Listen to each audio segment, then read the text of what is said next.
Good evening, workshoppers.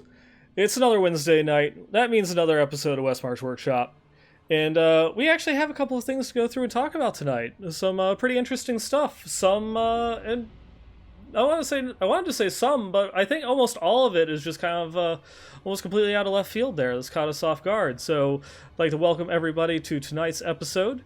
It's going to be episode 160, the OG Diablo, and you probably are already going to guess one of the topics I'm going to talk about on the show here tonight is, of course, Diablo 1 getting released on GOG. Good old games, from CD Projekt Red.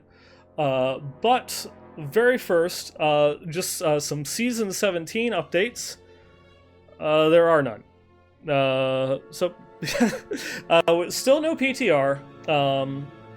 Which, it is alright. If they're going to be doing one of the longer PTRs, it would probably be sometime by next episode that we would get that. If we don't have it by then, we're probably going to be looking at a shorter PTR, which could make sense.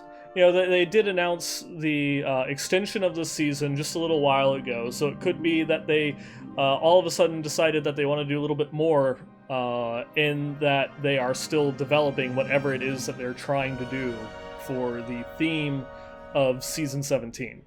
We'll have to wait and see. I know Riker touched on this one just like a little bit in some of his past episodes, but don't really expect too much in the terms of like actual balance updates, maybe a few tweaks here and there. One of the big things that's been up in the community lately has been the Bazooka Wizard, interaction with Star Pact and such. But it seems that Blizzard's okay with how that skill and everything is going through and working for now, but they'll go through and continue to go and keep an eye on it. But yeah, that's really about it. We just don't have anything to talk about for Season 17 just yet. But if anything does come up, we'll make sure to go and let you know of anything happening as far as that goes. And like I went through and mentioned, the OG Diablo is on GOG, and this one is one of those ones that just kind of took me for a loop.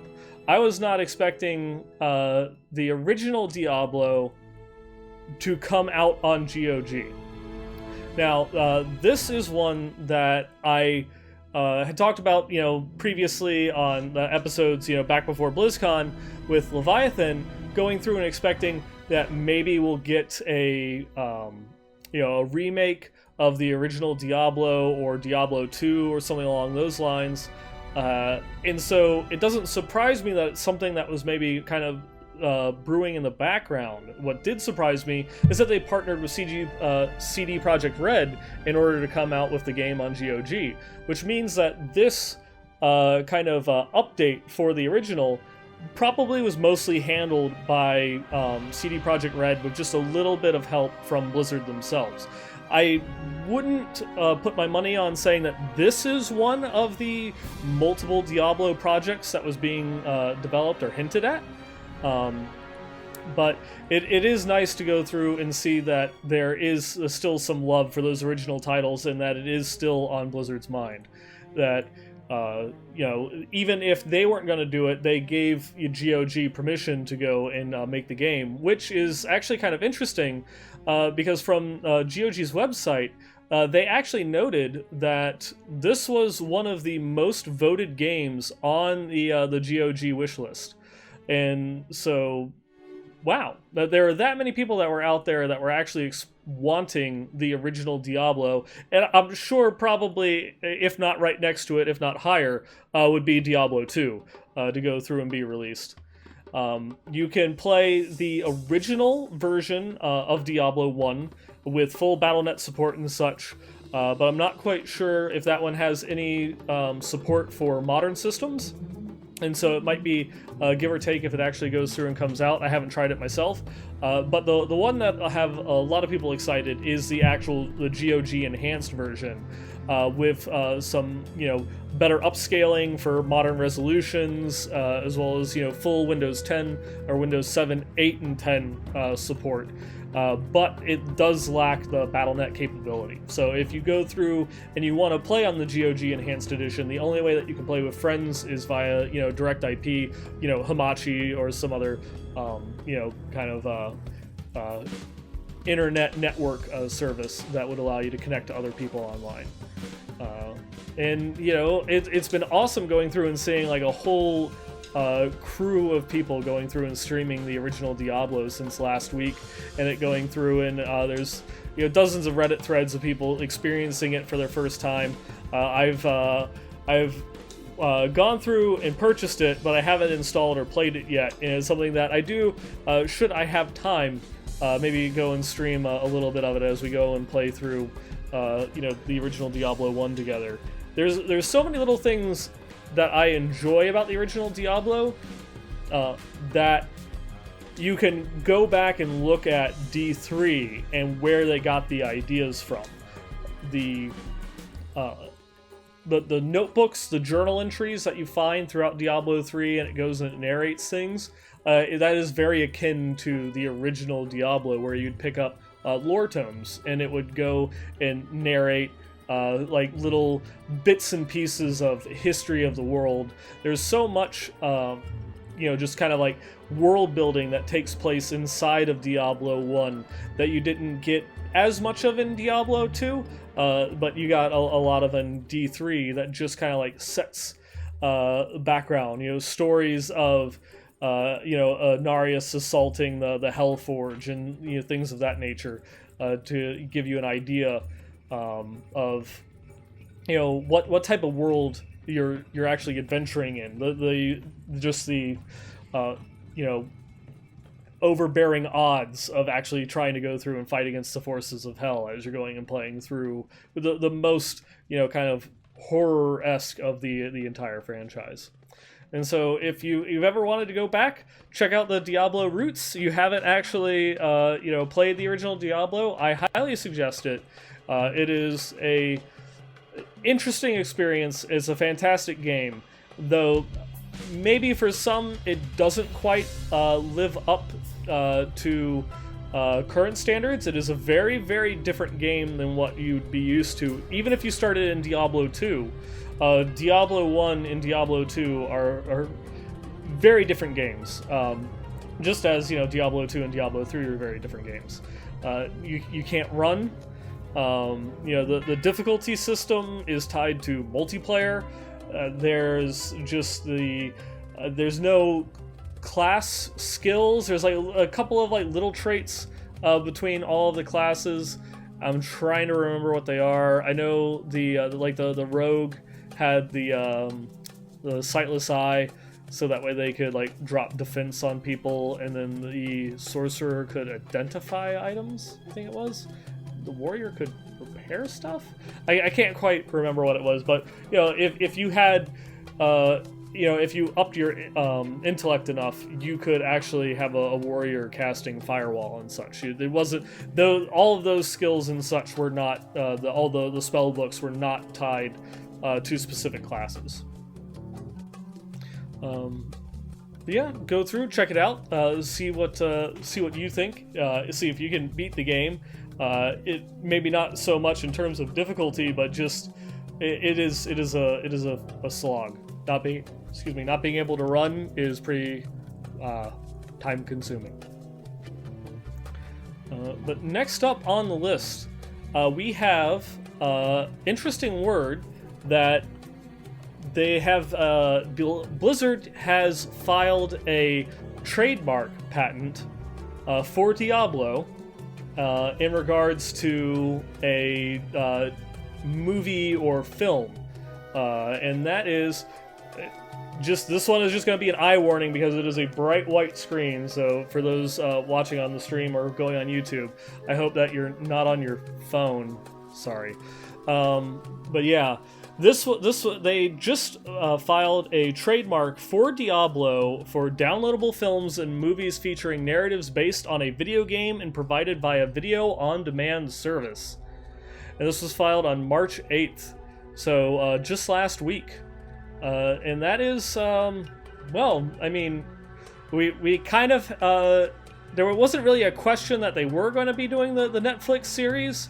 We pretty much knew from the tweets, you know, from the kind of like the director writer, that he was in final talks. It was something that was going to go through and happen. This is at least confirmation that they have continued wanting to go and do that, and it might be coming sooner than we might have expected.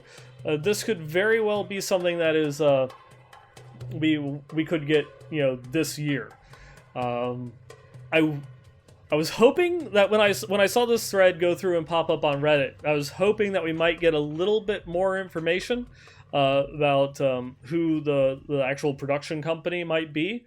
Although definitely that tag via video on demand service more or less does confirm that it is, you know, going to be on Netflix. You know, since that seemed to be who they were in talks with. I don't think that they would jump ship just a couple months later to some other service like Hulu or what have you.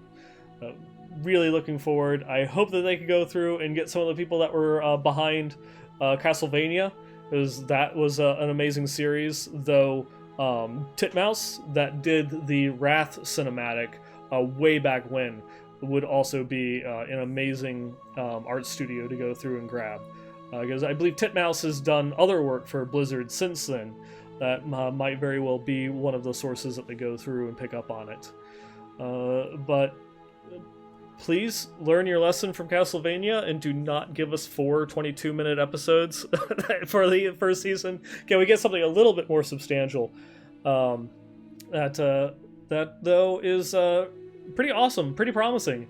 And it was just like we've got that, and of course we'll there's some Diablo Immortal updates to talk about. But I just want to, you know, mention a little bit that there's a lot going on for Diablo this year, and even though they're not going to have like any tentpole releases, so no Diablo 4, they still, it seems to not include Diablo Immortal in that kind of like main release thing that they were talking about on the earnings call a couple weeks ago. But wow, we've got in potential the Netflix series, the Diablo Immortal, a new art book that's coming out. We just had Diablo 1 re-released on GOG. I would not be surprised that at a minimum at this year's BlizzCon that we hear about a Diablo 2 remaster in the works after Warcraft 3 Reforged is done and shipped.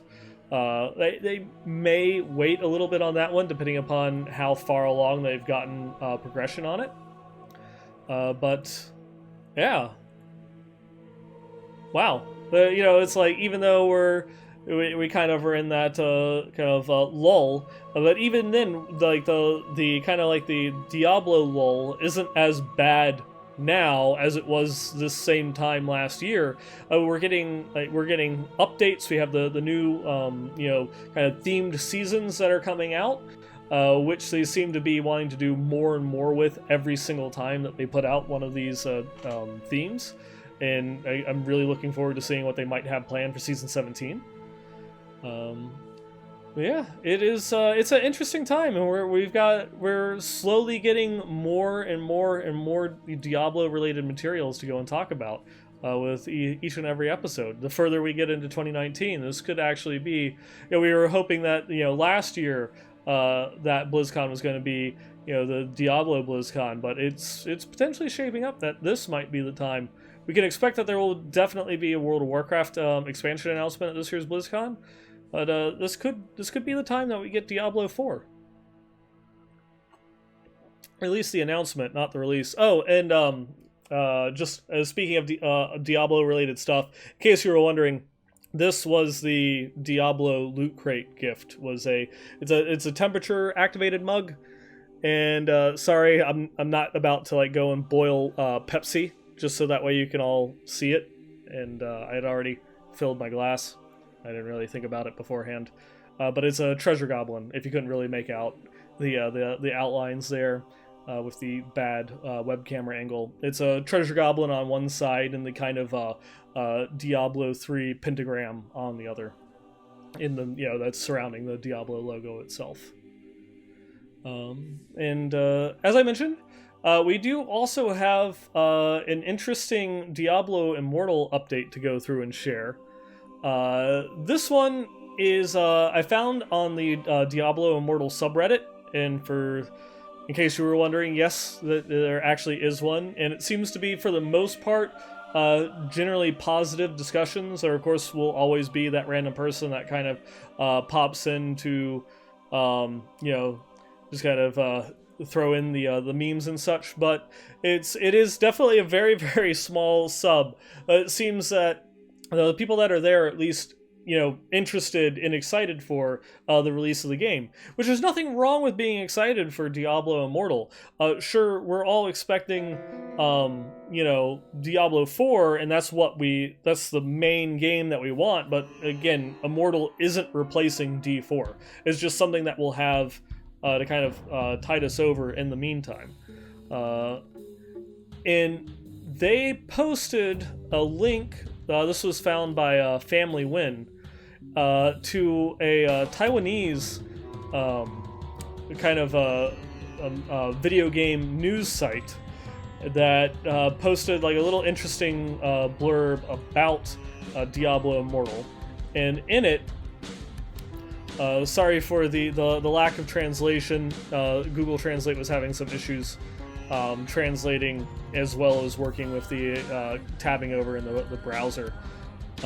But it basically, what it was going through and saying is that apparently Diablo Immortal isn't just available for kind of the pre-register, but is available to preload on phones, from what they're going through and making out, though this doesn't seem to be live in any other region.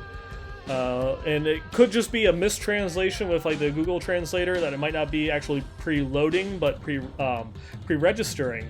But one thing that it does have on this website that I can't find anywhere else is some of these pieces of artwork are new. Like, I can't remember, and I couldn't find these particular 3 pieces of artwork anywhere else, like from BlizzCon or the press release packets or anything like that. So there is some sort of update, at least over there, for the kind of Chinese Asian servers that are allowing more access to the game. And whether that means a sign of an upcoming beta or not, I don't know. Because you can go through, and if we check like the American Google Play Store, it has the ability to go through and pre-register, and it says if you pre-register, we may invite you to an early access program for this game. And none of the pieces of artwork are available here that we just showed on the Taiwanese site. And I guess one of the other interesting things is that some people were arguing about, and so I don't know whether it's true or not, but apparently after BlizzCon, the Diablo Immortal pre-register was removed from the Play Store, and that you could only access it through the pre-register on the Diablo Immortal site itself when you click there to go to pre-register the game. But if you searched for it within the Play Store itself, it wouldn't pop up, but just came up like another last week or so. So it could show that they're doing some updates in the background. They're getting ready to go through and push something forward. And this currently only applies to Androids. If you go through and check out the Diablo Immortal site, and you go and click that big pre-register button, it takes you over here, so that way you can go and sign up to be notified when the game is going to be coming out soon. But you can only pre-register on Google Play. The reason for that is, with Apple, they are very stringent about their requirements with the App Store, and they will only allow you to kind of like pre-register or preload the game if the release date is within the next 90 days. So one of the things that you could take from that is, as soon as that pre-register button goes live for the App Store, the game is at least or at most 3 months away. And that will just be like one of the interesting little things to keep an eye on. That should that ever pop up, that means things are going to be happening, and things are going to be happening soon. Which, for me at least, is interesting. Is from what we kind of saw of Diablo Immortal at BlizzCon, it looked as if it was extremely early in development. That there wasn't they hadn't gotten too far into the development of the game, and that maybe a release within like 2019 might have been a little bit of a stretch, maybe like late 2019, somewhere around BlizzCon.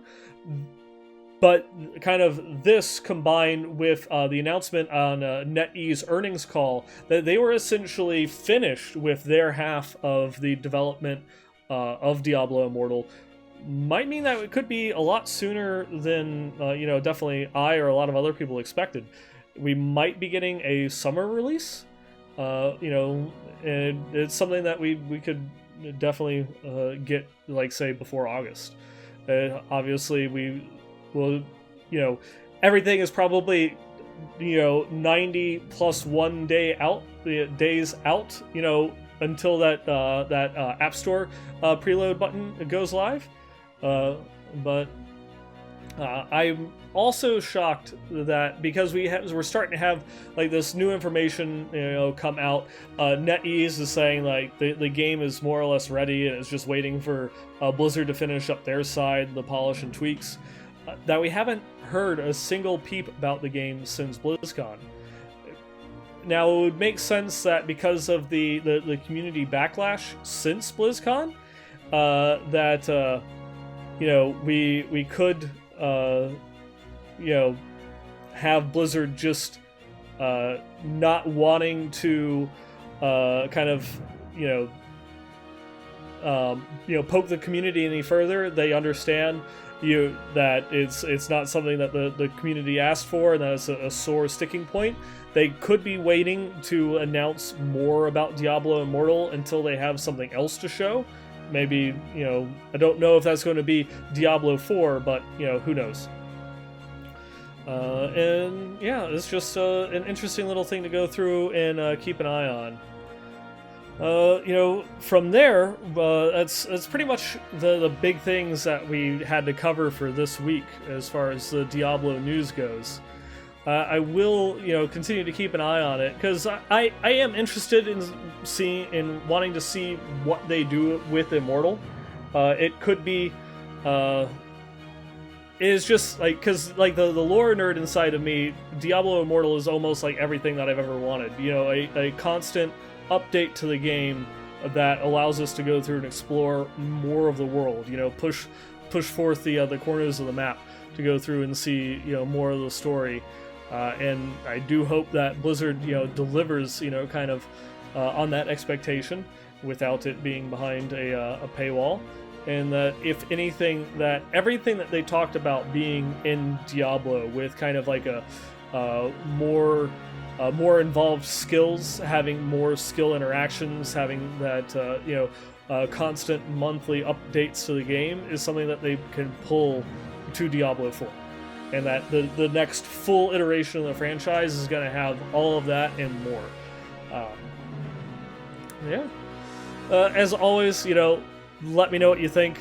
There's not last week's episode, but the week before that, of Riker's weekly news wrap-ups. He started with the Diablo Immortal announcement, and then went through all of the comments on one of his previous videos. It's nothing but phone jokes, and I feel that so much. That is definitely one of those ones where it's like, I know it is never, the phone jokes are never going to go away, but can we tone it down? Maybe just a little bit? Just tiny bit? If it's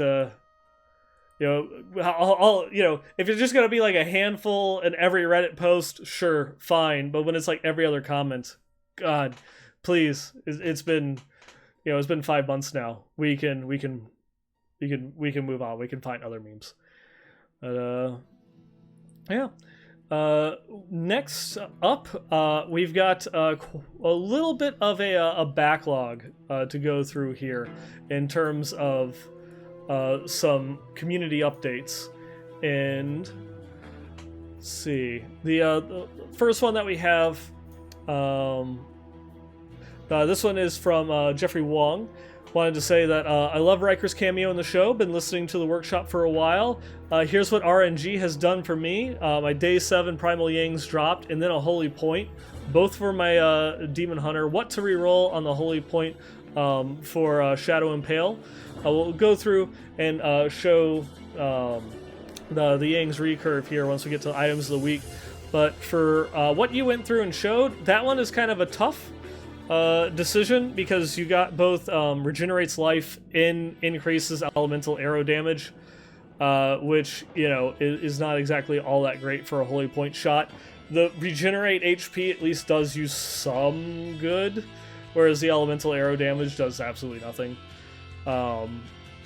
You want to go for cooldown reduction up until the point that you have, you know, the permanent vengeance, and then from there, critical hit. Next email we have from Todd Singer. Dreadscythe asked for some GR70 primal stories. In Season 16, upon clearing my first GR70, I received a Broken Promise ring, which seems about right on the nose for as far as useless items goes. And yeah, that is quite the item to go through and get, you know, Broken Promise. And it's, hey, you get a free primal at GR70, and here's a bag full of Broken Promises. And then we have another email here from Trep Chains that a couple episodes ago, more than a couple episodes ago, went through and mentioned that he was a small content creator that was going through and working on trying to do more Diablo related content, and that he finally got around to going through and updating, and I'm finally getting around to going through and reading it, so sorry, Trep. But let's see. I went through and linked the YouTube channel, which I'll go ahead and link here in the chat for everybody. But it is, you know, on YouTube, just do a search for Trep Chains, TREPCHAINS. It is primarily Diablo gameplay, but some guides and stuff like popular Primal videos. More well-known recent guide that I got told gets posted around is my support monk guide. So if you ever want to get an idea of the guides, probably check out that one. And there's also a guides playlist on the channel. So go ahead, check that out. Give him some love. There you go. It's a link there in the chat. And I'll also go through and put it in the YouTube description as well. If you're looking for, you know, another you know, YouTube content creator that's going through and still putting out some guides and such. Let's see. And then moving on, we've got some items of the week here to go and show off. First one up here is from Asmodeus. He's got a Primal Carly's Point that goes and clocks in at 3083 DPS. It rolled with 10% damage, 1000 dexterity, and was re-rolled to get increases attack speed by 7%. The secondary effect of a 2.6% chance to chill on hit, and of course, the damage of Impale is increased by 375% and returns 15 hatred if it hits an enemy that was already impaled. And then our second item of the week comes in from Jeffrey. This one is the Yang's recurve that I mentioned. This Primal Yang's comes in at 3,672 DPS, rolled with 10% damage, 1,000 dexterity, was re-rolled for 7% attack speed, and reduces all resource costs by 50%. Secondary bonus of 12 max discipline, and of course multi-shot attacks 50% faster and has its damage increased by 200%. Yeah, thank you for going through, sending in those lovely items of the week and emails. Again, if you want to go through and send us an item of the week, or if you have a community feedback, a question, or anything that you have, send us an email at westmarchworkshop@blizzpro.com. You can go through, and for those of you in the stream or on YouTube, you can go and check that right there. It's again Westmarch Workshop at blizzpro.com. Go through, check it out. Definitely appreciate anything that you guys have to go through and say for just tips, suggestion, questions, items. Your stories, stories of RNG. Are you excited about Diablo Immortal? I know Watson in chat is. He's super excited about Diablo Immortal. He didn't just threaten to leave the chat while I was going through and talking about it. Totally. Or do you have a more original phone joke for Diablo Immortal that I could go through and read on the stream? But yeah. Hawkeye is actually going through and pointing out on the chat something I forgot to write it down in the show notes that he said on the GOG website indicates that the release of select classic Blizzard games beginning with Diablo. And that is something that I did forget to mention, that they are interested in going through and sharing more. Let me pull that up on the stream here real quick. So they are interested and they are partnering with GOG in order to release Warcraft 1 and Warcraft 2.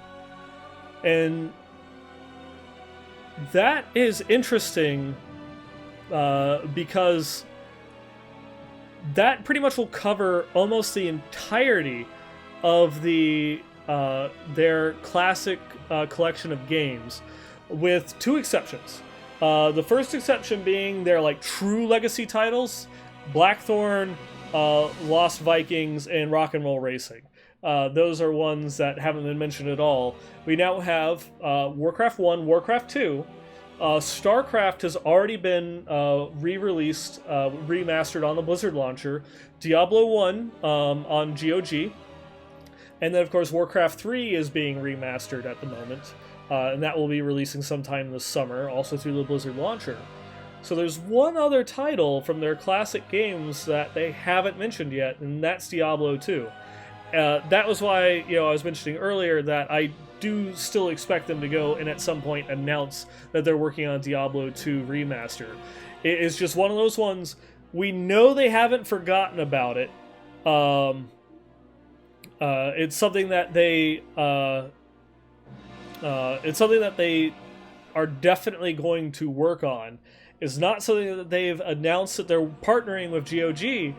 So that leads me to believe it's something that they themselves are going to do. And that would be absolutely awesome.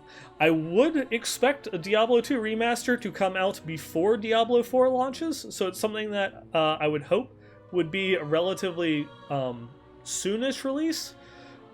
We know because Warcraft 3 is being released this year, and that wasn't included in their major releases for 2019.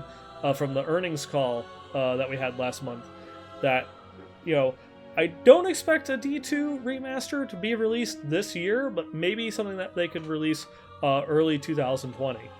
But yeah, there's definitely a lot to be interested in, or a lot to be excited about as far as Diablo related news goes.